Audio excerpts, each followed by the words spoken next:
जिलार सुंदरगढ़ पदयात्रा कर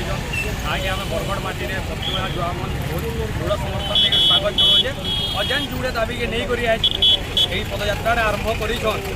लगी भी पश्चिमा सब बेले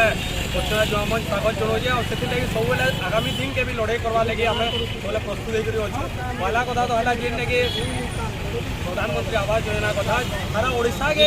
8,17,000 जिते मिली पश्चिम ओडिशा शुण क्या 10टा जिले में पश्चिम ओडिशा क्या गरीब अभाव नहीं लगे पश्चिम ओडिशा एंता क्या लोग अच्छे सबे क्या बिल्डिंग घर बने पारे ये पश्चिम ओडिशा भी एंता अभाव है आदिवासी अंचल कलाहांडी जेन आदिवासी एबिके एरिया कहूँ से आम जीरो जब पाइचु ताले ये आम सब सरकार के